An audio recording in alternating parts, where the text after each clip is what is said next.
All right, here with Vic Carucci breaking down the Bills matchup with the Jets on primetime Thursday night coming up this week. And Vic, all of a sudden the Bills are 5-2. How is this team getting it done? Well, number one, of course, is defense, and not just stopping teams primarily by taking the ball away. And you say when this happens in a game or two, okay, some luck might be involved. This has happened in 4 straight games where they've taken away at least 3. They've had at least 3 takeaways, and that's the longest active streak in the NFL. And it's not by accident. It is something they work at. It is something that I think they understand through some pretty good coaching how to do. And it's really helped tilt the field in their favor on a consistent basis. And the fact is they're getting it done with a banged-up secondary. We saw last week against the Raiders, no Jordan Poyer, no E.J. Gaines, and guys, other guys are stepping up in this bunch. Yeah, the depth is showing, and it's showing in a way that you really haven't seen from a Bills team, which all teams, you get to midseason, deal with some form of injury. We know the Bills' injury lists have been long as seasons have gone on, but they've not responded as well to it. I think this says a lot about the kind of team that was put together by Sean McDermott, by Brandon Beane, to have that depth, and also the coaching staff to get these guys ready to play. I think this staff is loaded with really good teachers, and I think that it shows up especially when younger people like the Matt Milano's as a rookie comes in at linebacker and plays well. And we talked about the takeaways that this team is getting, but how about the fact that they're not turning the ball over? They have the best turnover differential in the league, and a lot of that has to do with the play of Tyrod Taylor. He just does not turn the ball over. No, and that's been really the signature of Tyrod's game. Obviously, he's not turning it over. Now, has he made a lot of big plays along the way? You could argue in his career he's done more. He's done a better job of not turning it over than making big plays. However, I think the last 2 games he has been both effective and efficient, number one. And then the other part that's come through these last couple of games is the running game. And I think when you're going to rely on your defense as heavily as this team does, you better have a running game that balances that. And we finally saw the running game kind of get back on track these past 2 weeks, especially LaShawn McCoy, that 48-yard touchdown run that really sealed the game, 151 yards.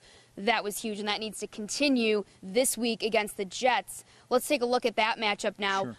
A lot has changed since week 1. I mean, I remember when people were calling this the Tank Bowl, given the expectations for both of these teams, given all of the moves that happened in the offseason.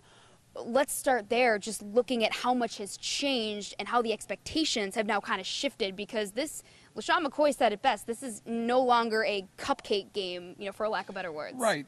Look, the Bills never were buying into the whole tank idea that the rest of us maybe talked about quite a bit going into the season, and saw them stockpiling picks, saw them trading away some very key players before they traded away Marcel Darius. And you got the feeling that this was all about the future, and this year would be just sort of played out with nothing special. Well, that wasn't what Sean McDermott ever had in mind, the competitor that he is, but more importantly, the competitors that the players are.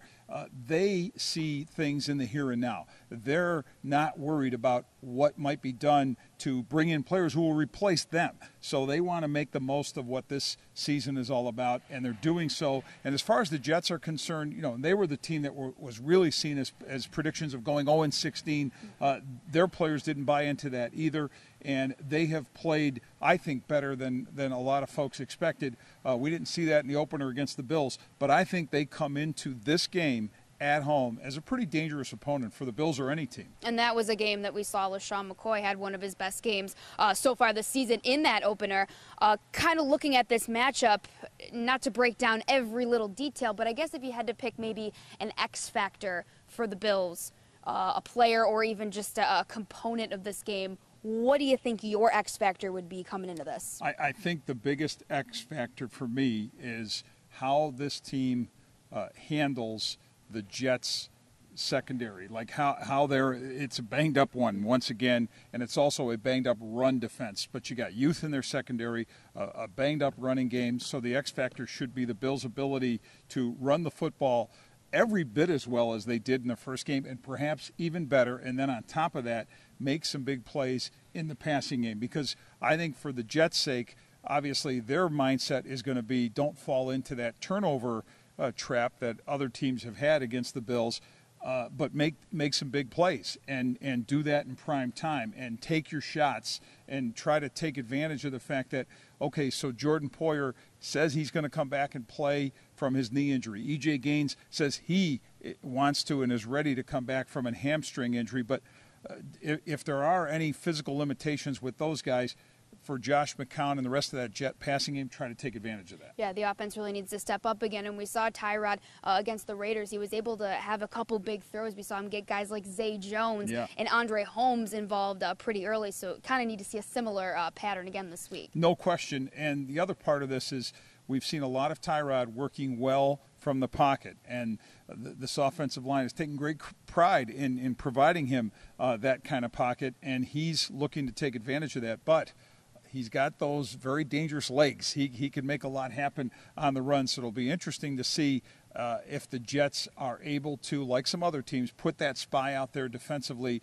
to try to hem him in, try to force him to make plays from the pocket. If they do, then he has to respond, just as you were pointing out, to get those plays, those passes to Andre Holmes, Zay Jones, to the tight ends that he has healthy. He won't have Charles Clay, but make the most of Nick O'Leary, make the most of Logan Thomas. Yeah, those plays were huge against that big win against the Raiders. All right, so the Bills looking to go 6-2 for the first time since 1993, taking on the Jets this Thursday night. For Vic Carucci, I'm Heather Prusak from here at One Bills Drive.